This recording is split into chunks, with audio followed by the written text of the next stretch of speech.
കൊച്ചി നഗരത്തിന്റെ ഹൃദയഭാഗത്ത് അറബിക്കടലിന്റെ ശാന്തതയിലേക്ക് മുഖം നോക്കി നിൽക്കുന്ന സ്കൈലാർക്ക് എന്ന ബംഗ്ലാവ് ഒരു കൊട്ടാരം പോലെ പ്രൗഢിയോടെ നിന്നു. ആധുനിക വാസ്തുവിദ്യയുടെ വിസ്മയമായ ആ വീട് ആനന്ദ് എന്ന 36-കാരന്റെ വിജയത്തിന്റെ അടയാളമായിരുന്നു.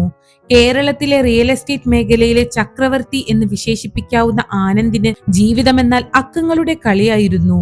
ലാഭവിഹിതം കൂട്ടുന്നതിനെക്കുറിച്ചും പുതിയ പ്രോജക്റ്റുകൾ ഏറ്റെടുക്കുന്നതിനെക്കുറിച്ചും മാത്രമായിരുന്നു അയാളുടെ ചിന്തകൾ. വികാരങ്ങൾക്ക് തന്റെ ബിസിനസ് സാമ്രാജ്യത്തിൽ സ്ഥാനമില്ലെന്ന് അയാൾ വിശ്വസിച്ചു. ഓരോ സെക്കൻഡും പണമാക്കി മാറ്റുന്ന തിരക്കിനിടയിൽ അയാൾ തന്റെ ചുറ്റുമുള്ള മനുഷ്യരെ കാണാൻ മറന്നുപോയിരുന്നു. എന്നാൽ ആ വലിയ വീട്ടിൽ നിശബ്ദമായി ചലിക്കുന്ന ഒരു നിഴലായിരുന്നു അമ്മിണിയമ്മ.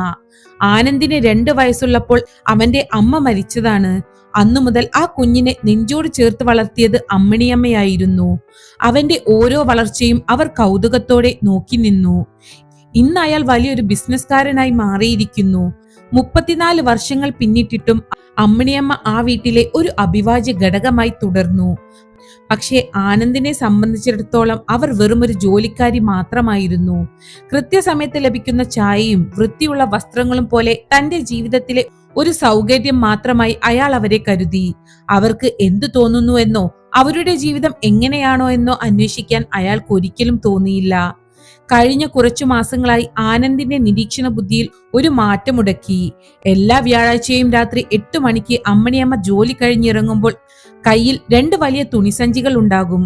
വീർത്തു നിൽക്കുന്ന ആ സഞ്ചികളുമായി അവർ ധൃതിയിൽ ഗേറ്റ് കടന്നു പോകുന്നത് ജനലിലൂടെ ആനന്ദ് പലവട്ടം കണ്ടു. ആദ്യം അയാൾ അതത്ര കാര്യമാക്കിയില്ല. എന്നാൽ ആവർത്തിച്ചുള്ള ഈ പ്രവൃത്തി അയാളുടെ ഉള്ളിലെ സംശയത്തെ ഉണർത്തി. ഇവർ വീട്ടിലെ സാധനങ്ങൾ വല്ലതും മോഷ്ടിക്കുന്നുണ്ടോ എന്ന ചോദ്യം അയാളെ അലട്ടി. ബിസിനസ്സിൽ ഓരോ രൂപയുടെയും കണക്ക് സൂക്ഷിക്കുന്ന ആനന്ദിന് ഇത് സഹിക്കാനായില്ല. ഒരു ദിവസം രാത്രി ആനന്ദ് തന്റെ സെക്യൂരിറ്റി റൂമിലിരുന്ന് CCTV ദൃശ്യങ്ങൾ പരിശോധിച്ചു. അമ്മിണിയമ്മ അടുക്കളയിൽ നിന്ന് വലിയ പാത്രങ്ങളിൽ ഭക്ഷണവും സഞ്ചിയിൽ പലചരക്ക് സാധനങ്ങളും നിറയ്ക്കുന്നത് അയാൾ കണ്ടു. ഇത്രയും കാലം ഞാൻ വിശ്വസിച്ചവർ തന്നെ എന്നെ ചതിക്കുകയാണോ? ആനന്ദിന്റെ ഉള്ളിൽ ദേഷ്യം പുകഞ്ഞു. ആ വ്യാഴാഴ്ച രാത്രി സത്യം നേരിട്ട് കണ്ടെത്താൻ തന്നെ അയാൾ തീരുമാനിച്ചു. അന്ന് കൊച്ചിയിൽ കനത്ത മഴയായിരുന്നു. റോഡുകൾ വെള്ളത്തിനടിയിലായിട്ടും അമ്മിണിയമ്മ തന്റെ പതിവ് തെറ്റിച്ചില്ല. അവർ ആ സഞ്ചികളുമായി കുടചൂടി ഇരുട്ടിലേക്ക് നടന്നു. ആനന്ദ് തന്റെ കറുത്ത മെഴ്സിഡസ് കാറിൽ ദൂരെ മാറി അവരെ പിന്തുടർന്നു. നഗരത്തിന്റെ തിളക്കമുള്ള മാളുകളും ഫ്ളാറ്റുകളും പിന്നിട്ട് കാർ ഇടുങ്ങിയ വഴികളിലേക്ക് പ്രവേശിച്ചു. നഗരത്തിന്റെ പിന്നാമ്പുറത്തെ ദരിദ്രമായ ഒരു ചേരിക്കടുത്തുള്ള പഴയ പള്ളിക്ക് മുന്നിൽ അമ്മിണിയമ്മ നിന്നു. ആനന്ദ് കാറ് ദൂരെ നിർത്തി കുടചൂടി പതുക്കെ അവരെ പിന്തുടർന്നു. പള്ളിക്ക് പിന്നിലെ ചെറിയൊരു ഹാളിലേക്കാണ് അവർ കയറിയത്. ആനന്ദ് ജനലിന്റെ ഉള്ളിലേക്ക് നോക്കി. അവിടെ കണ്ട കാഴ്ച അയാളുടെ ഹൃദയത്തെ വല്ലാതെ ഉലച്ചു. ആ ഇടുങ്ങിയ മുറിയിൽ മുഷിഞ്ഞ വസ്ത്രം ധരിച്ച കുറേയധികം മനുഷ്യരുണ്ടായിരുന്നു. വിശന്നു തളർന്ന കുഞ്ഞുങ്ങൾ, പരസഹായമില്ലാത്ത വൃദ്ധർ, രോഗികൾ. അവരെല്ലാവരും അമ്മിണിയമ്മയെ കണ്ടപ്പോൾ ആവേശത്തോടെ എഴുന്നേറ്റു. അമ്മിണിയമ്മ തന്റെ സഞ്ചിയിൽ നിന്ന് പാത്രങ്ങൾ പുറത്തെടുത്തു. തന്റെ വീട്ടിലെ വിലപിടിപ്പുള്ള വിഭവങ്ങളല്ല, മറിച്ച് തന്റെ ശമ്പളം കൊണ്ട് അവർ വാങ്ങിയ സാധനങ്ങൾ ഉപയോഗിച്ച് അവർ തന്നെ പാകം ചെയ്ത ഭക്ഷണമായിരുന്നു അത്. ഓരോരുത്തർക്കും അവർ വാത്സല്യത്തോടെ ഭക്ഷണം വിളമ്പി. അമ്മേ, ഇന്ന് വരാൻ വൈകിയല്ലോ എന്നൊരു കുട്ടി ചോദിച്ചപ്പോൾ മഴയല്ലേ മക്കളെ, അതുകൊണ്ടാ എന്ന് പറഞ്ഞ് അവർ ആ കുട്ടിയുടെ തലയിൽ തലോടി. ആ മുഖത്ത് വിരിഞ്ഞ ചിരി ആനന്ദ് തന്റെ ജീവിതത്തിൽ ഇതുവരെ കണ്ടിട്ടില്ലാത്ത ഒന്നായിരുന്നു. ലക്ഷങ്ങൾ ലാഭം കിട്ടുമ്പോൾ താൻ ചിരിക്കുന്നതിനേക്കാൾ എത്രയോ മനോഹരമാണ് ആ ചിരിയെന്ന് അയാൾക്ക് തോന്നി. ഭക്ഷണം വിളമ്പിക്കഴിഞ്ഞപ്പോൾ അവർ ഒരു മൂലയിൽ ഇരുന്ന് കിതയ്ക്കുന്നത് ആനന്ദ് കണ്ടു. പെട്ടെന്ന് അയാളുടെ ശ്രദ്ധ ആ ഹാളിലെ ഒരു ചെറിയ മേശയിലേക്ക് നീണ്ടു. അവിടെ ഒരു മങ്ങിയ ഫോട്ടോയും ചില മെഡലുകളും ഇരിപ്പുണ്ടായിരുന്നു. ആകാംക്ഷയോടെ അയാൾ പതുക്കെ ഉള്ളിലേക്ക് കടന്നു. ആരും അയാളെ ശ്രദ്ധിച്ചില്ല. ആ ഫോട്ടോയിൽ കണ്ടത് യൂണിഫോം ധരിച്ച യുവതിയായ അമ്മിണിയമ്മയായിരുന്നു. അതൊരു മിലിറ്ററി നഴ്സിന്റെ വേഷമായിരുന്നു. ആ മെഡലുകൾ യുദ്ധഭൂമിയിൽ സേവനം ചെയ്തതിന് കിട്ടിയ ബഹുമതികളായിരുന്നു. പെട്ടെന്ന് അമ്മിണിയമ്മ ആനന്ദിനെ കണ്ടു. അവർ പകച്ചുപോയി. മോനെ ആനന്ദ്, നീ ഇവിടെ? അവർ വിറയ്ക്കുന്ന ശബ്ദത്തിൽ ചോദിച്ചു. ആനന്ദ് ഒന്നും മിണ്ടിയില്ല. അയാളുടെ കണ്ണുകൾ മെഡലുകളിലും ആ പാവപ്പെട്ട മനുഷ്യരുടെ മുഖങ്ങളിലുമായിരുന്നു. അവിടെയുണ്ടായിരുന്ന ഒരു വൃദ്ധൻ ആനന്ദിന്റെ അടുത്തേക്ക് വന്നു പറഞ്ഞു, അമ്മിണി ഞങ്ങളുടെ മാലാകയാണ് മോനെ. പഴയ പട്ടാള നഴ്സാണ്. സ്വന്തം മകൾ പ്രമേഹം വന്ന് ചികിത്സിക്കാൻ പണമില്ലാതെ മരിച്ചപ്പോൾ തകർന്നതാണ് ഈ അമ്മ. അന്നു മുതൽ തന്റെ ജീവിതം പാവങ്ങൾക്കായി മാറ്റിവെച്ചു. 34 വർഷമായി ഈ അമ്മ നിന്നെ വളർത്താൻ ജോലി ചെയ്യുന്നതും ആ കിട്ടുന്ന പണം കൊണ്ട് ഞങ്ങളെ ഊട്ടുന്നതും. ആനന്ദിന്റെ തലയിൽ ആരോ അടിച്ചതുപോലെ തോന്നി. താൻ പടുത്തുയർത്തിയ ഈ റിയൽ എസ്റ്റേറ്റ് സാമ്രാജ്യം എത്ര നിസാരമാണെന്ന് അയാൾ തിരിച്ചറിഞ്ഞു. കോടികൾ സമ്പാദിച്ചിട്ടും തനിക്ക് ലഭിക്കാത്ത ആത്മസംതൃപ്തിയാണ് അമ്മിണിയമ്മ ഈ ചെറിയ മുറിയിൽ കണ്ടെത്തുന്നത്. അമ്മിണിയമ്മേ, ആനന്ദ് വിളിച്ചു. അയാളുടെ ശബ്ദം ഇടറുന്നുണ്ടായിരുന്നു. എന്തിനാണ് ഇത് എന്നോട് മറച്ചു വെച്ചത്? എന്തിനാണ് ഇത്രയും കഷ്ടപ്പെടുന്നത്? അമ്മിണിയമ്മ അവന്റെ കൈകൾ പിടിച്ചു. മോനെ, നിനക്ക് ബിസിനസ് തിരക്കുകളല്ലേ, നിന്നെ ബുദ്ധിമുട്ടിക്കണ്ട എന്ന് കരുതി. പിന്നെ ഇവർക്ക് കൊടുക്കുമ്പോൾ എനിക്ക് കിട്ടുന്ന ആശ്വാസം അതെന്റെ മോളെ ഊട്ടുന്നത് പോലെയാണ്. ആനന്ദ് അമ്മിണിയമ്മയുടെ കൈകളിലേക്ക് നോക്കി. ആ കൈകൾ വാർദ്ധക്യം കൊണ്ട് വിറയ്ക്കുന്നുണ്ട്. തന്റെ വളർച്ചയ്ക്കായി ജീവിതം ഒഴിഞ്ഞുവെച്ച ആ സ്ത്രീ സ്വന്തം രോഗത്തെയും തളർച്ചയെയും അവഗണിച്ചാണ് മറ്റുള്ളവരെ സേവിക്കുന്നത്. താൻ എത്രമാത്രം സ്വാർത്ഥനായിരുന്നു എന്ന് ആനന്ദ് മനസ്സിലാക്കി. കൊച്ചിയിലെ ആ ഇടുങ്ങിയ ഹാളിലിരുന്ന് ആനന്ദ് ഒരു കാര്യം ഉറപ്പിച്ചു. അമ്മിണിയമ്മയുടെ ഈ പുണ്യം ഇനി തനിച്ചാവില്ല. പുറത്ത് മഴ തോർന്നിരുന്നു. പക്ഷെ ആനന്ദിന്റെ ഉള്ളിൽ പുതിയൊരു സ്നേഹത്തിന്റെ മഴ പെയ്യാൻ തുടങ്ങിയിരുന്നു. അയാൾ പതുക്കെ അമ്മിണിയമ്മയെ കാറിലേക്ക് കൂട്ടി. ആ സഞ്ചികൾ അയാൾ തന്നെ എടുത്തു. ജീവിതത്തിലെ ഏറ്റവും വലിയ ഡീൽ താൻ ഇന്ന് ഉറപ്പിച്ചു കഴിഞ്ഞു എന്ന് അയാൾക്ക് തോന്നി. അത് മനുഷ്യത്വവുമായുള്ള ഒരു കരാറായിരുന്നു. ആനന്ദ് എന്ന കർക്കശക്കാരൻ ആ രാത്രി ആ പഴയ ഹാളിൽ എവിടെയോ ഉപേക്ഷിക്കപ്പെട്ടു. പകരം മറ്റുള്ളവരുടെ വേദന മനസ്സിലാക്കുന്ന ഒരു പുതിയ ആനന്ദ് അവിടെ നിന്നും പിറവിയെടുത്തു. സ്കൈലാർക്ക് ബംഗ്ലാവിലേക്ക് തിരികെ പോകുമ്പോൾ അമ്മിണിയമ്മയുടെ കൈകൾ ആനന്ദ് ചേർത്തു പിടിച്ചു. അതൊരു മകന്റെ തിരിച്ചറിവായിരുന്നു. ആ വ്യാഴാഴ്ച രാത്രിക്ക് ശേഷം സ്കൈലാർക്ക് ബംഗ്ലാവിലെ അന്തരീക്ഷം പാടെ മാറിയിരുന്നു. കൊച്ചി നഗരം ഉറക്കത്തിലേക്ക് വഴുതി വീണപ്പോഴും ആനന്ദ് തന്റെ ആഡംബര മുറിയിലെ വലിയ ബാൽക്കണിയിൽ അക്കങ്ങൾക്കും ഫയലുകൾക്കും ഇടയിലല്ലാതെ ചിന്തകളിൽ മുഴുകിയിരുന്നു. 34 വർഷം തന്റെ കൂടെയുണ്ടായിട്ടും അമ്മിണിയമ്മയുടെ ഉള്ളിലെ നോവുകളെ കുറിച്ച് താൻ എത്രമാത്രം അന്ധനായിരുന്നുവല്ലോ എന്നോർക്കുമ്പോൾ അയാളുടെ ഉള്ളിൽ ഒരു വലിയ ശൂന്യത അനുഭവപ്പെട്ടു. തന്റെ സാമ്രാജ്യം പടുത്തുയർത്തുന്നതിനിടയിൽ താൻ ഒരു മനുഷ്യനായി ജീവിക്കാൻ മറന്നുപോയെന്ന് അയാൾ തിരിച്ചറിഞ്ഞു. പിറ്റേന്ന് രാവിലെ പതിവ് പോലെ അമ്മിണിയമ്മ അടുക്കളയിൽ ജോലികൾ തുടങ്ങിയിരുന്നു. പാത്രങ്ങൾ കഴുകുന്ന ശബ്ദവും അടുപ്പിലെ തീ കത്തുന്ന നാദവും ആ വീടിന്റെ ജീവിത താളമായിരുന്നു. ആനന്ദ് പതുക്കെ അടുക്കളയുടെ വാതിൽക്കൽ വന്നു നിന്നു. അയാൾ അവരെ തന്നെ നോക്കി നിന്നു. അമ്മിണിയമ്മ ഒരു ചായ ഗ്ലാസ്സിലേക്ക് പകർത്താൻ ശ്രമിക്കുകയായിരുന്നു. പക്ഷേ അവരുടെ കൈകൾ വല്ലാതെ വിറയ്ക്കുന്നുണ്ടായിരുന്നു. നിയന്ത്രിക്കാൻ ശ്രമിച്ചിട്ടും വിറയൽ കൂടിക്കൂടി വന്നു. ഗ്ലാസ് മേശപ്പുറത്ത് വെക്കുമ്പോൾ പകുതിയോളം ചായ പുറത്തേക്ക് ചിന്തി. അവർ ദീർഘമായി നിശ്വസിച്ചുകൊണ്ട് വിറയ്ക്കുന്ന കൈകൾ മുന്താണി കൊണ്ട് പൊതിഞ്ഞ് അത് തുടച്ചു നീക്കാൻ ശ്രമിച്ചു. ആ കാഴ്ച ആനന്ദിന്റെ ഹൃദയത്തിൽ ഒരു സൂചിമുന പോലെ തറച്ചു. അമ്മേ, ആനന്ദ് പതുക്കെ വിളിച്ചു. 34 വർഷമായി ശീലിച്ച അമ്മിണിയമ്മ എന്ന വിളിയിൽ നിന്ന് അമ്മ എന്നതിലേക്കുള്ള ആ പെട്ടെന്നുള്ള മാറ്റം അവർ ശ്രദ്ധിച്ചു. അവർ ഞെട്ടിത്തെരിച്ചു. മോനെ, നീ എപ്പോഴാണ് വന്നത്? ചായ എടുക്കാം, ദാ ഇപ്പോ, അവർ പരിഭ്രമത്തോടെ പറഞ്ഞു. തന്റെ രോഗം ആനന്ദ് കണ്ടുപിടിക്കുമോ എന്ന ഭയം ആ മുഖത്ത് നിഴലിച്ചു. അമ്മയ്ക്ക് സുഖമില്ലേ? ആ കൈകൾ എന്തിനാണ് ഇങ്ങനെ വിറയ്ക്കുന്നത്? ഇത് കുറച്ചു ദിവസമായി ഞാൻ ശ്രദ്ധിക്കുന്നു. ആനന്ദ് അവരുടെ അരികിലെത്തി ആ വിറയ്ക്കുന്ന കൈകൾ ചേർത്തു പിടിച്ചു. 34 വർഷത്തിനിടയിൽ ആദ്യമായാണ് അയാൾ അവരുടെ കൈകൾ സ്പർശിക്കുന്നത്. ആ കൈകൾ പരുക്കനായിരുന്നു. ആയുസ് മുഴുവൻ കഠിനാധ്വാനം ചെയ്തതിന്റെയും മറ്റുള്ളവരെ ശുശ്രൂഷിച്ചതിന്റെയും അടയാളങ്ങൾ ആ തൊലിപ്പുറത്ത് തെളിഞ്ഞു നിന്നിരുന്നു. അവർ കൈകൾ പതുക്കെ പിൻവലിക്കാൻ ശ്രമിച്ചു. അതൊന്നുമില്ല മോനെ, ഇത് പ്രായത്തിന്റേതാണ്. പിന്നെ ഈ തണുപ്പും മഴയും ഒക്കെ വരുമ്പോൾ ഇങ്ങനെയുണ്ടാകും. കുറച്ചു നേരം വിശ്രമിച്ചാൽ മാറിക്കോളും. നീ പോയി കുളിച്ചു വാ, ഞാൻ നിനക്ക് ഇഷ്ടപ്പെട്ട പുട്ടും കടലയും ഉണ്ടാക്കി വെക്കാം. പക്ഷെ ആനന്ദ് വിട്ടുകൊടുക്കാൻ തയ്യാറായിരുന്നില്ല. അയാളുടെ ഉള്ളിലെ ആ പഴയ നിർബന്ധ ബുദ്ധി ഇപ്പോൾ സ്നേഹമായി മാറി. അയാൾ ഉടനെ തന്നെ നഗരത്തിലെ ഏറ്റവും പ്രശസ്തനായ ഡോക്ടർ മേനോനെ വിളിച്ചു. അമ്മിണിയമ്മ എത്രയൊക്കെ എതിർത്തിട്ടും ആനന്ദ് അവരെ നിർബന്ധിച്ച് തന്റെ വലിയ കാറിൽ കയറ്റി ഹോസ്പിറ്റലിലേക്ക് കൊണ്ടുപോയി. ഒരു സാധാരണ ജോലിക്കാരിയെ പോലെയല്ല, മറിച്ച് തന്റെ സ്വന്തം അമ്മയെ പോലെയാണ് അയാൾ അവരെ ഹോസ്പിറ്റലിൽ കൊണ്ടുപോയത്. പരിശോധനകൾക്കും സ്കാനിങ്ങിനും ശേഷം ഡോക്ടറുടെ ക്യാബിനിരിക്കുമ്പോൾ ആനന്ദിന്റെ ഉള്ളിൽ വല്ലാത്തൊരു ഭയമായിരുന്നു. ബിസിനസ്സിൽ കോടികളുടെ നഷ്ടം സംഭവിക്കുമെന്ന് കേൾക്കുമ്പോൾ പോലും തോന്നാത്ത ഒരു തരം ആകുലത. റിപ്പോർട്ടുകൾ ഓരോന്നായി പരിശോധിച്ച ഡോക്ടർ ആനന്ദിനെ ഗൗരവത്തോടെ നോക്കി. ആനന്ദ്, ഇത്രയും കാലം നിങ്ങൾ എവിടെയായിരുന്നു? ഇവർക്ക് കടുത്ത പ്രമേഹമുണ്ട്. രക്തത്തിലെ പഞ്ചസാരയുടെ അളവ് അപകടകരമായ രീതിയിൽ ഉയർന്നിരിക്കുന്നു. ഇത് കാരണം ഇവരുടെ കിഡ്നിയുടെ പ്രവർത്തനത്തെയും നാഡീവ്യവസ്ഥയെയും കാര്യമായി ബാധിച്ചു തുടങ്ങിയിരിക്കുന്നു. ഈ കൈവിറയൽ നാഡികൾക്കുണ്ടായ തകരാറിന്റെ ലക്ഷണമാണ്. ശരിയായ ചികിത്സയും പോഷക ആഹാരവും വിശ്രമവും ഉടൻ ലഭിച്ചില്ലെങ്കിൽ കാര്യങ്ങൾ കൈവിട്ടു പോകും. ഡോക്ടറുടെ വാക്കുകൾ ഓരോന്നും ആനന്ദിന്റെ കാതുകളിൽ ഇടുത്തി പോലെ പതിച്ചു. അമ്മേ, എന്നിട്ടും അമ്മ ഒന്നും പറഞ്ഞില്ലല്ലോ. ഇത്രയും വലിയ അസുഖമുണ്ടായിട്ടും അമ്മ എങ്ങനെയാണ് ഇതൊക്കെ സഹിച്ച് പണിയെടുത്തത്? അവൻ വേദനയോടെ ചോദിച്ചു. അമ്മിണിയമ്മ തറയിലേക്ക് നോക്കി നിശബ്ദമായിരുന്നു. ഡോക്ടർ ക്യാബിനിൽ നിന്ന് പുറത്തേക്ക് വന്നപ്പോൾ അവർ മെല്ലെ പറഞ്ഞു, മോനെ, ചികിത്സിക്കാൻ പണമില്ലാത്തത് കൊണ്ടല്ല ഞാനിത് പറയാതിരുന്നത്. എനിക്ക് കിട്ടുന്ന ശമ്പളത്തിന്റെ വലിയൊരു ഭാഗം ആ ചേരിയിലെ പാവങ്ങൾക്കായി ഞാൻ മാറ്റിവെച്ചു. അവർക്ക് ഒരു നേരത്തെ ആഹാരം നൽകുന്നതാണ് എന്റെ രോഗത്തേക്കാൾ എനിക്ക് വലിയ കാര്യം. പിന്നെ ചികിത്സയ്ക്ക് വേണ്ടി ആശുപത്രികളിൽ കയറി ഇറങ്ങിയാൽ നിനക്ക് ആഹാരം ആരുണ്ടാക്കി നൽകും? നിന്റെ കാര്യങ്ങൾ നോക്കാൻ ആരുണ്ടാകും? ആ ചിന്ത മാത്രമായിരുന്നു എന്റെ ഉള്ളിൽ. ആനന്ദിന് ദേഷ്യവും സങ്കടവും ഒരുപോലെ വന്നു. അമ്മയുടെ മകൾ ഗീത മരിച്ചതും ചികിത്സ കിട്ടാത്തത് കൊണ്ടാണെന്ന് ഞാൻ ഇന്നലെയാണ് അറിഞ്ഞത്. എന്നിട്ടും അമ്മ സ്വന്തം കാര്യത്തിൽ ഇത്ര അശ്രദ്ധ കാണിച്ചല്ലോ. സ്വന്തം ജീവൻ കളഞ്ഞിട്ടാണോ അമ്മയെ മറ്റുള്ളവരെ സേവിക്കുന്നത്? ആ ചോദ്യം കേട്ടപ്പോൾ അമ്മിണിയമ്മയുടെ കണ്ണുകൾ നിറഞ്ഞു. വർഷങ്ങൾക്ക് മുമ്പുള്ള ആ കറുത്ത ദിനങ്ങൾ അവരുടെ ഓർമ്മയിൽ ഒരു നീറ്റലായി തെളിഞ്ഞു. എന്റെ ഗീതക്കുട്ടി, അവൾക്ക് ഇതുപോലെ ഷുഗർ ആയിരുന്നു മോനെ. മിലിറ്ററിയിൽ നേഴ്സായി ജോലി ചെയ്ത എനിക്ക് മറ്റുള്ളവരുടെ ജീവൻ രക്ഷിക്കാൻ അറിയാമായിരുന്നു.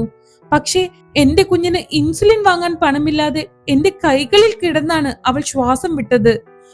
പട്ടാളത്തിൽ നിന്ന് വിരമിച്ചപ്പോൾ കിട്ടിയ പണം മുഴുവൻ അവളുടെ ചികിത്സയ്ക്കായി തീർന്നു.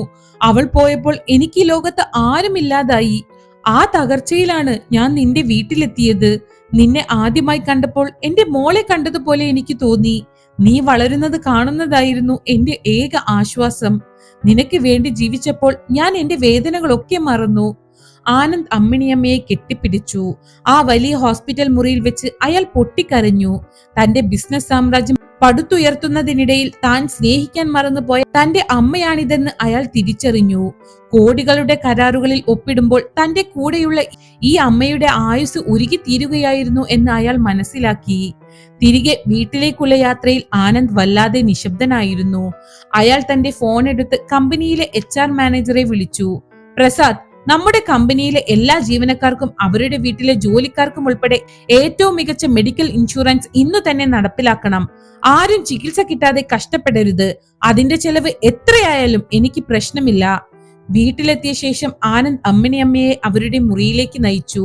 ഇനി അമ്മ അടുക്കളയിലേക്ക് കയറില്ല. ഭക്ഷണം പാകം ചെയ്യാൻ നഗരത്തിലെ ഏറ്റവും നല്ല പാചകക്കാരെ ഞാൻ ഏർപ്പാടാക്കാം. അമ്മയ്ക്ക് ഇനി വിശ്രമിക്കാനുള്ള സമയമാണ്. 34 വർഷം അമ്മ എനിക്ക് വേണ്ടി അധ്വാനിച്ചു. ഇനി ബാക്കി കാലം ഞാൻ അമ്മയെ നോക്കും. പക്ഷെ അമ്മിണിയമ്മയുടെ മനസ്സ് അപ്പോഴും ആ ചേരിയിലായിരുന്നു. എനിക്ക് ചുമ്മാ ഇരിക്കാൻ കഴിയില്ല മോനെ. ജോലി ചെയ്യുമ്പോഴാണ് എനിക്ക് ജീവനുള്ളതായി തോന്നുന്നത്. പിന്നെ ആ പള്ളിക്ക് പിന്നിലെ ആളുകൾ, അവർ എന്നെ കാത്തിരിക്കും. അവർക്ക് ഭക്ഷണം കൊടുക്കാൻ എനിക്ക് പോകണം. ആനന്ദ് പുഞ്ചിരിച്ചുകൊണ്ട് അവരുടെ കൈകൾ പിടിച്ചു. അമ്മ വിഷമിക്കേണ്ട, അവർക്കിനി ഭക്ഷണം എന്റെ വകയായിരിക്കും. നമ്മുടെ ഗ്രൂപ്പിന് കീഴിലുള്ള ഹോട്ടലുകളിൽ നിന്ന് എല്ലാ വ്യാഴാഴ്ചയും അവർക്ക് ഏറ്റവും മികച്ച ഭക്ഷണം എത്തിക്കാൻ ഞാൻ ഉത്തരവിട്ടു കഴിഞ്ഞു. അമ്മയ്ക്ക് എന്റെ കൂടെ വന്ന് അത് മേൽനോട്ടം വഹിക്കാം. പക്ഷേ അമ്മ പണിയെടുക്കരുത്. അന്ന് രാത്രി ആനന്ദ് തന്റെ ലാപ്ടോപ്പ് തുറന്ന് പുതിയൊരു പ്ലാനിന് രൂപം നൽകി. അതൊരു ഷോപ്പിംഗ് മാൾ പണിയാനോ ഫ്ലാറ്റ് സമുച്ചയം ഉയർത്താനോ ഉള്ള പ്ലാൻ ആയിരുന്നില്ല. മറിച്ച് നഗരത്തിലെ അശരണമായ ആളുകൾക്ക് സൗജന്യമായി ചികിത്സയും ഭക്ഷണവും നൽകുന്ന ഒരു ഫൗണ്ടേഷൻ തുടങ്ങാനുള്ള പദ്ധതിയായിരുന്നു. അതിന് അമ്മ ചാരിറ്റബിൾ ട്രസ്റ്റ് എന്നവൻ പേരിട്ടു. തന്റെ ലാഭത്തിന്റെ 20% ഇതിനായി മാറ്റിവെക്കാൻ അവൻ തീരുമാനിച്ചു. അമ്മിണിയമ്മ തന്റെ മുറിയിൽ കിടന്ന് ആ പഴയ മെഡലുകൾ തലോടുകയായിരുന്നു. തന്റെ ജീവിതം ഇത്രയും കാലം ഒരു ഇരുട്ടുമുറിയിലായിരുന്നുവെന്നും ആനന്ദ് എന്ന മകൻ ഇപ്പോൾ അവിടെ സ്നേഹത്തിന്റെ വെളിച്ചം നിറയ്ക്കുകയാണെന്നും അവർക്ക് തോന്നി.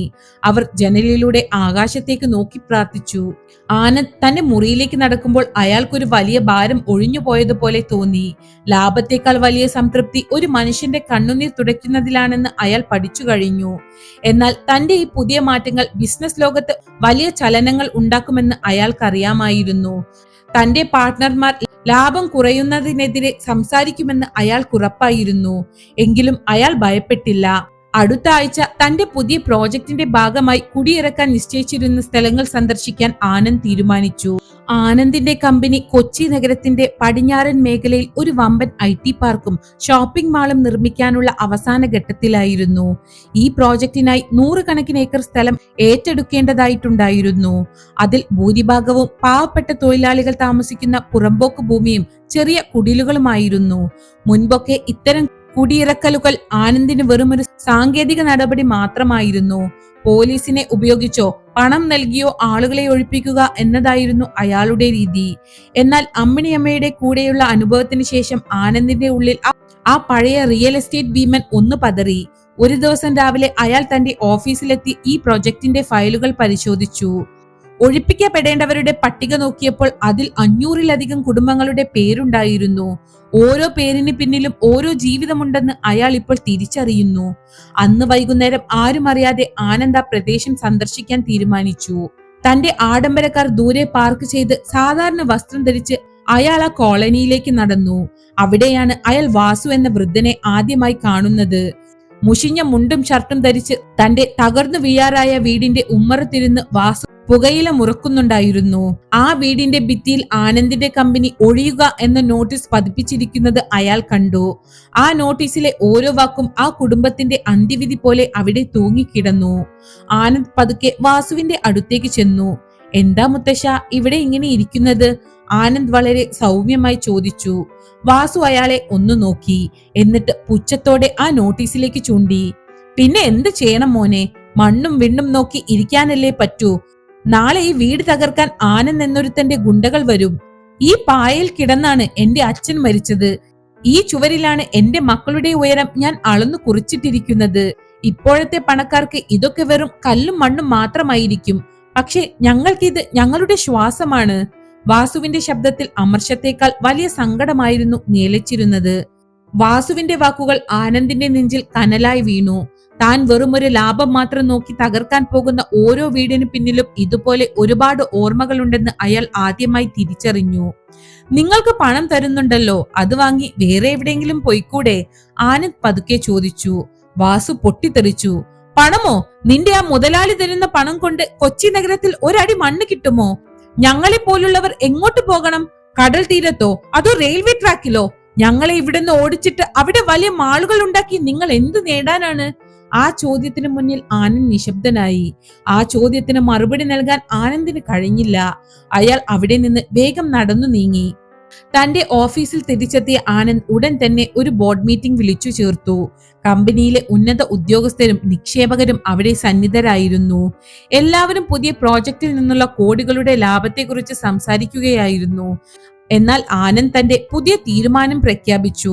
നമ്മുടെ പടിഞ്ഞാറൻ പ്രോജക്റ്റിൽ ഒരു മാറ്റം വേണം, ആനന്ദ് ഉറച്ച സ്വരത്തിൽ പറഞ്ഞു.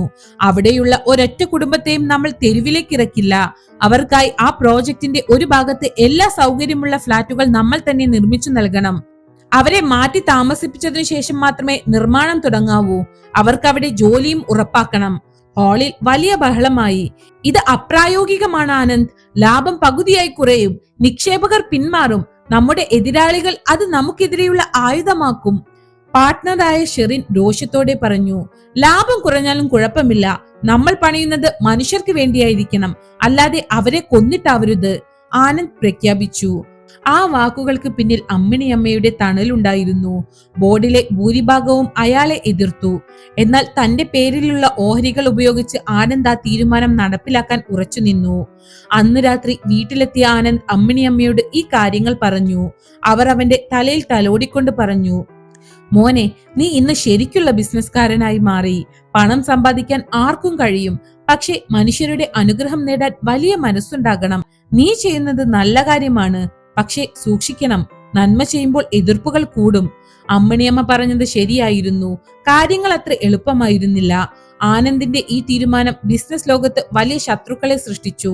ഭൂമാഫിയകളും ചില രാഷ്ട്രീയക്കാരും ആനന്ദിനെതിരെ നീക്കം തുടങ്ങി. പാവപ്പെട്ടവരുടെ ഇടയിൽ അവർ തെറ്റായ വിവരങ്ങൾ പ്രചരിപ്പിച്ചു. ആനന്ദ് അവരെ ചതിക്കാൻ പോവുകയാണെന്നും അവരെ ഒഴിപ്പിക്കാനുള്ള തന്ത്രമാണ് ഇതെല്ലാമെന്നും അവർ വിശ്വസിപ്പിച്ചു. വാസുവിനെ പോലുള്ളവർ ആനന്ദിനെ വീണ്ടും സംശയത്തോടെ നോക്കാൻ തുടങ്ങി. ഒരു ദിവസം ആനന്ദിന്റെ വീടിന് മുന്നിൽ വലിയൊരു പ്രതിഷേധം നടന്നു. വാസുവിന്റെ നേതൃത്വത്തിലുള്ള ആളുകളായിരുന്നു അത്. ഞങ്ങൾക്ക് നിന്റെ ദാനം വേണ്ട, ഞങ്ങളുടെ മണ്ണ് മതി, അവർ മുദ്രാവാക്യം വിളിച്ചു. അമ്മണിയമ്മ പുറത്തേക്ക് വന്ന് അവരോട് സംസാരിക്കാൻ ശ്രമിച്ചു. എന്നാൽ ആളുകൾ പ്രകോപിതരായിരുന്നു. ആരോ എറിഞ്ഞ ഒരു കല്ല് അമ്മണിയമ്മയുടെ നെറ്റിൽ കൊണ്ട് ചോര പൊടിഞ്ഞു. ആനന്ദ് ഓടി വന്ന് അമ്മണിയമ്മയെ താങ്ങി പിടിച്ചു. തന്റെ നന്മയെ ആളുകൾ തെറ്റായി മനസ്സിലാക്കിയത് അയാളെ വല്ലാതെ വേദനിപ്പിച്ചു.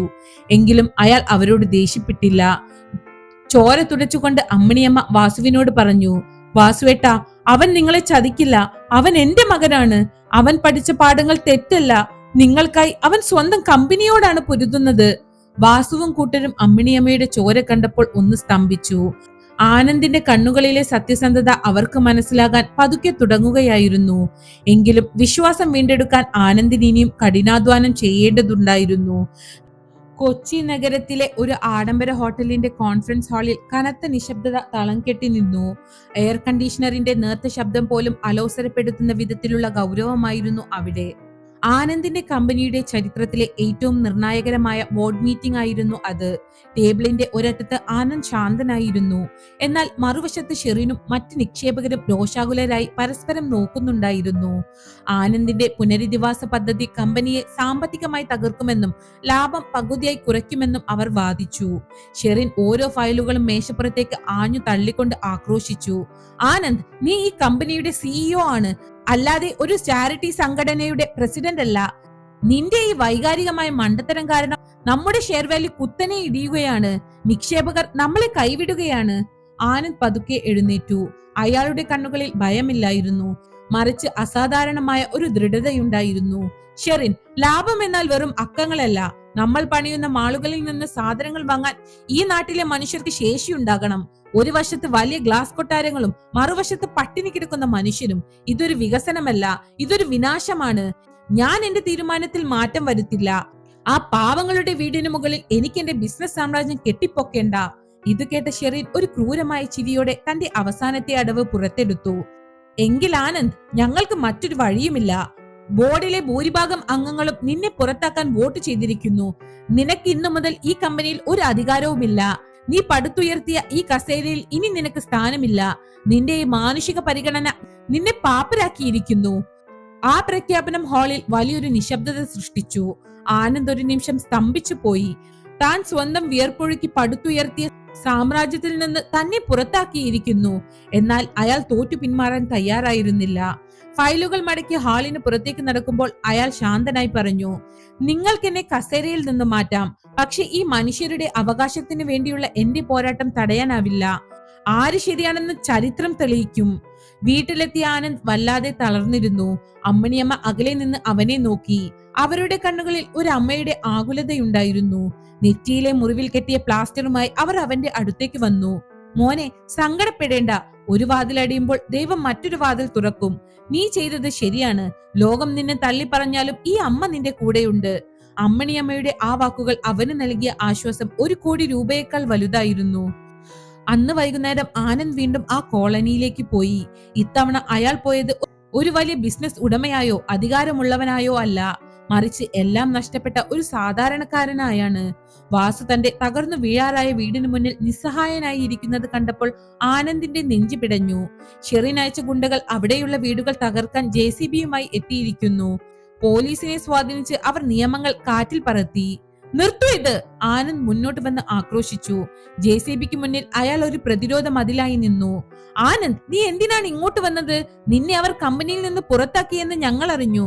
ഇനി എന്തിനാണ് നീ ഞങ്ങളെ ബുദ്ധിമുട്ടിക്കുന്നത്? വാസു സങ്കടത്തോടെയും സംശയത്തോടെയും ചോദിച്ചു. വാസുവേട്ടാ, എനിക്ക് കമ്പനി നഷ്ടപ്പെട്ടിട്ടുണ്ടാകാം, പക്ഷെ എന്റെ വാക്ക് ഞാൻ ലംഘിക്കില്ല. ഇവർ ഈ വീടുകൾ തകർക്കണമെങ്കിൽ ആദ്യം എന്റെ ശരീരത്തിലൂടെ ഈ വണ്ടി ഓടിക്കണം, ആനന്ദ് ഉറച്ച സ്വരത്തിൽ പറഞ്ഞു. ഇത് കണ്ട കോളനി നിവാസികൾ ആനന്ദിന് ചുറ്റും കൂടി. അമ്മണിയമ്മയും അവിടെ എത്തി. അവർ ഓരോരുത്തരുടെയും കൈകൾ പിടിച്ചു. ഇവൻ നിങ്ങളുടെ കൂടെയുണ്ട്. നമ്മൾ ഒന്നിച്ചു നിന്നാൽ ഈ അനീതിയെ തടയാം. എന്റെ പട്ടാളക്കാരനായ അച്ഛൻ പഠിപ്പിച്ചത് നീതിക്ക് വേണ്ടി പൊരുതാനാണ്, അവർ ആവേശത്തോടെ പറഞ്ഞു. ആ രാത്രി ആ കോളനിയിൽ ഒരു പുതിയ ചരിത്ര സമരം ആരംഭിച്ചു. ആനന്ദ് അവിടെ തന്നെ മണ്ണിൽ ഒരു പായ വിരിച്ചു കിടന്നു. അമ്മണിയമ്മ തന്റെ പഴയ മിലിറ്ററി നഴ്സ് അനുഭവങ്ങളുടെ അച്ചടക്കത്തോടെ ആ സമരത്തെ നയിച്ചു. പാവപ്പെട്ടവർക്കായി അവർ മുറ്റത്ത് കഞ്ഞി വെച്ചു നൽകി. ആനന്ദ് തന്റെ ഫോണിലൂടെ അറിയാവുന്ന മാധ്യമങ്ങളെയും സാമൂഹ്യ പ്രവർത്തകരെയും വിവരങ്ങൾ ഓരോന്നായി അറിയിച്ചു. കൊച്ചി നഗരം ആ സമരത്തെക്കുറിച്ച് ചർച്ച ചെയ്യാൻ തുടങ്ങി. സോഷ്യൽ മീഡിയയിൽ കോടീശ്വരനിൽ നിന്നും സാധാരണക്കാരനിലേക്ക് എന്ന ടൈറ്റിലിൽ വാർത്തകൾ കാട്ടുതീ പോലെ പടർന്നു. അടുത്ത ദിവസം രാവിലെ ഷെറിനും കൂട്ടരും വലിയ പോലീസ് പടയുമായി അവിടെ എത്തി.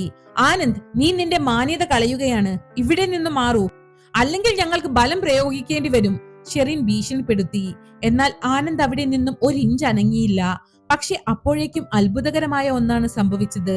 നഗരത്തിന്റെ വിവിധ ഭാഗങ്ങളിൽ നിന്ന് ആയിരക്കണക്കിന് ആളുകൾ അവിടേക്ക് ഒഴുകിയെത്തിയിരുന്നു. അമ്മിണിയമ്മ ഇതിനു മുമ്പ് ഭക്ഷണം നൽകി സഹായിച്ചവർ, ആനന്ദ് മുൻപ് വീട് നൽകിയവർ, യുവജന സംഘടനകൾ, എല്ലാവരും ആ കോളനിക്ക് ചുറ്റും ഒരു മനുഷ്യച്ചങ്ങല തീർത്തു. വാസു തന്റെ കയ്യിലുണ്ടായിരുന്ന മൺവെട്ടി മണ്ണിൽ കുത്തി ഉറപ്പിച്ചു പറഞ്ഞു, ഇന്നു മുതൽ ആനന്ദ് ഞങ്ങളുടെ മകനാണ്. അവനെ തൊടണമെങ്കിൽ നിങ്ങൾ ഞങ്ങളെ ഓരോരുത്തരെയും നേരിടണം. ഈ ജനമുന്നേറ്റം കണ്ട് പോലീസ് ഉദ്യോഗസ്ഥർ പിന്മാറാൻ നിർബന്ധിതരായി.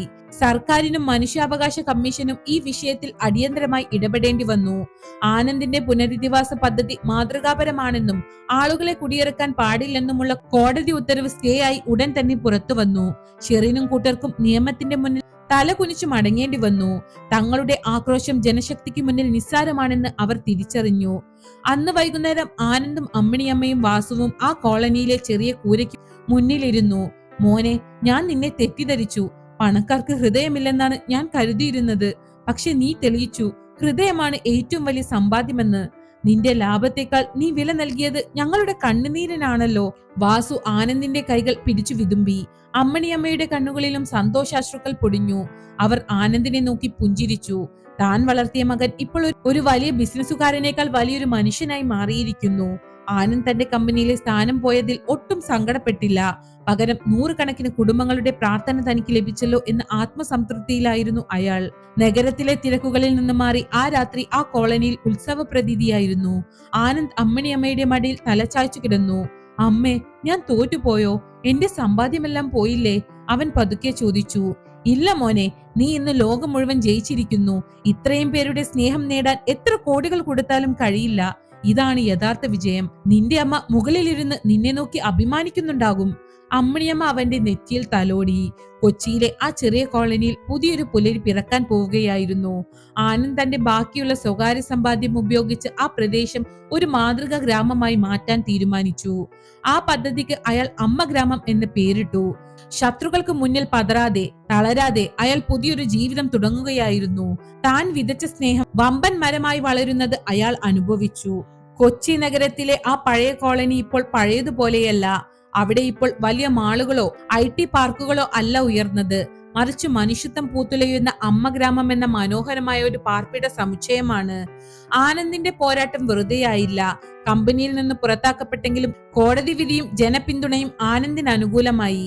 ഷെറിനും മറ്റ് നിക്ഷേപകർക്കും ജനരോഷത്തിനു മുന്നിൽ മുട്ടുമടക്കേണ്ടി വന്നു. അവർ ആനന്ദിനെ തിരികെ വിളിക്കാൻ നിർബന്ധിതരായി. എന്നാൽ ആനന്ദ് മടങ്ങിയത് ഒരു പുതിയ നിബന്ധനയോടെയാണ്. ലാഭത്തിന്റെ ഒരു നിശ്ചിത ശതമാനം പാവപ്പെട്ടവരുടെ ഉന്നമനത്തിനായി മാറ്റിവെക്കണം. ഒരു വർഷം കടന്നുപോയി. ഇന്ന് അമ്മ ഗ്രാമത്തിന്റെ ഉദ്ഘാടനമാണ്. നഗരത്തിലെ VIP-കളെയോ മന്ത്രിമാരെയോ അല്ല ആനന്ദ് അതിഥികളായി ക്ഷണിച്ചത്. വാസുവിനെയും അമ്മിണിയമ്മയെയും പോലുള്ള സാധാരണക്കാരെയായിരുന്നു. ചുവന്ന റിബൺ മുറിക്കാൻ ആനന്ദ് വിളിച്ചത് അമ്മിണിയമ്മയെയാണ്. വിറയ്ക്കുന്ന കൈകളോടെ അവർ ആ റിബൺ മുറിക്കുമ്പോൾ അവിടെ കൂടിയിരുന്ന ആയിരക്കണക്കിന് ആളുകളുടെ കണ്ണുകളിൽ സന്തോഷാശ്രുക്കൾ പൊടിഞ്ഞു. തങ്ങളുടെ തല ചായ്ക്കാൻ ഒരിടം ഒരുക്കി തന്ന ആനന്ദിനെ അവർ ദൈവത്തെ പോലെ കണ്ടു. ഉദ്ഘാടനത്തിന് ശേഷം നടന്ന ചടങ്ങിൽ ആനന്ദ് മൈക്കിന് മുന്നിലെത്തി. അയാൾ ഒരു നിമിഷം ആ ജനക്കൂട്ടത്തെ നോക്കി. അവിടെ വാസുവുണ്ട്, മാണിക്യനുണ്ട്, കയ്യിൽ കുഞ്ഞുമായി നിൽക്കുന്ന മരിയയുണ്ട്. എല്ലാവരും ഇന്ന് സുരക്ഷിതരാണ്. ആനന്ദ് തന്റെ പ്രസംഗം തുടങ്ങി. ഒരു വർഷം മുമ്പ് വരെ എനിക്ക് ജീവിതം എന്നാൽ വെറും ലാഭവിഹിതം മാത്രമായിരുന്നു. 34 വർഷം എന്റെ കൂടെയുണ്ടായിരുന്നിട്ടും അമ്മിണിയമ്മയുടെ വേദന ഞാൻ കണ്ടില്ല. പക്ഷെ ഇന്ന് ഞാൻ മനസ്സിലാക്കുന്നു, യഥാർത്ഥ സമ്പാദ്യം എന്നത് ബാങ്ക് ബാലൻസ് അല്ല, നമ്മൾ എത്ര പേരുടെ കണ്ണുനീർ തുടച്ചു എന്നതാണ്. അമ്മിണിയമ്മ എന്നെ പഠിപ്പിച്ചത് ബിസിനസ് അല്ല, മറിച്ച് മനുഷ്യനായി ജീവിക്കാനാണ്.